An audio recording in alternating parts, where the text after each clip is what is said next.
Marwar bulletin देखने वाले सभी दर्शकों को चंद्रमोहन कल्ला का नमस्कार। राम राम ने खम्मा गणिसा।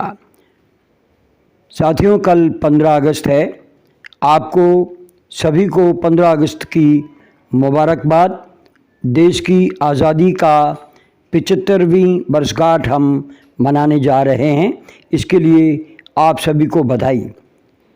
हम आपको आज उस गडरा सरहद पर लिए चलते हैं जहां से लोग सीमा पार करके रातों रात बिना किसी को बताए आकर के नया शहर बसाते हैं।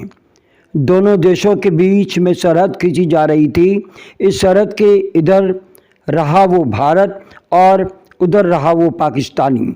लोग पशुपेश में थे कि कहाँ जाए, अपनी ज़मीन जायदाद और परिवार को छोड़ने का निर्णय, और वो भी एकदम कैसे किया जाए। तब एक बसे बसाए शहर के 80% लोगों ने एक साथ फैसला किया कि वे भारत में रहेंगे और रातों रात वहाँ से पलायन कर गए। 14 अगस्त को पाकिस्तान आज़ाद हुआ। तब तक पाकिस्तान की गडरा सिटी खाली हो गई और भारत में गडरा रोड बस गया। आज़ादी से पहले पश्चिमी सीमा के बाड़मेर ज़िले के मुनाबाव से लेकर आगे सिंध का पूरा इलाका था। तय हो गया कि अब बाड़मेर ज़िले के मुनाबा के बाद सरहद खींची जाएगी और इधर के सारे गांव पाकिस्तान में रह जाएंगे।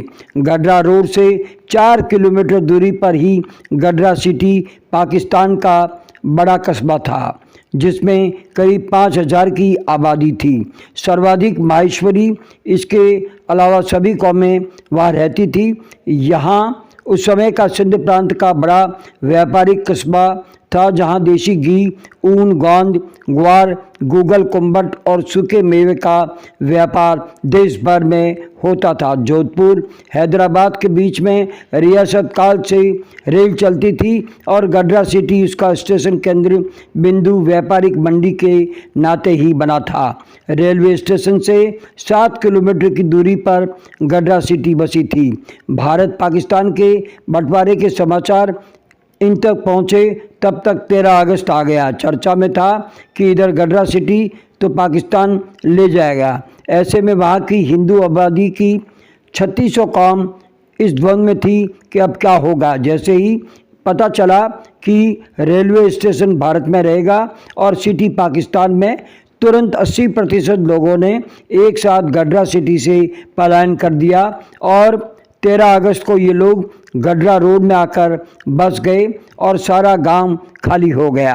13 अगस्त 1947 को 80% लोग यहाँ पहुँचे और उन्होंने अपने तरीके से शहर को बसाया।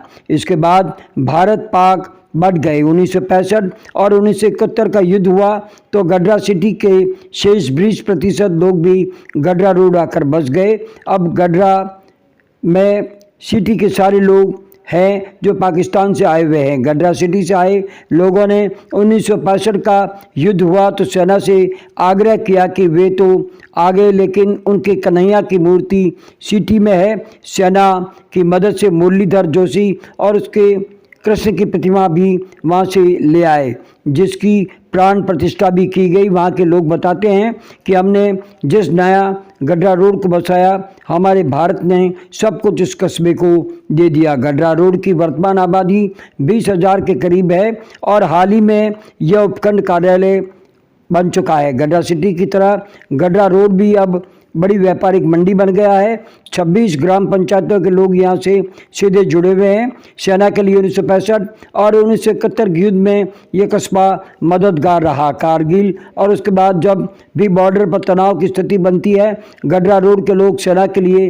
राशन पानी की सुविधा भी करते हैं।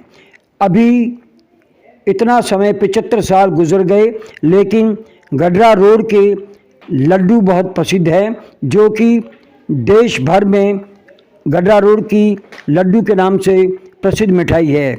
जब भी गडरा का नाम आता है, लड्डू अपने आप ही जुड़ जाते हैं। गडरा रोड के लड्डुओं का नाम सुनते ही लोगों के मुंह में पानी टपक पड़ता है। उड़द की दाल और देसी घी से बनने वाले गोलकार व्यंजन को गडरा के लोग लड्डू कहते हैं।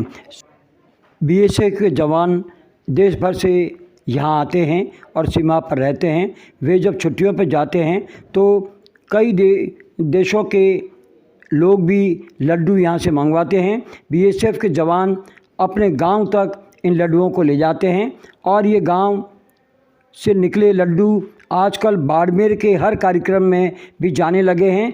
जोधपुर में भी जहाँ मिठाई का साम्राज्य है, गडरा रोड के लड्डू पाए जाते हैं।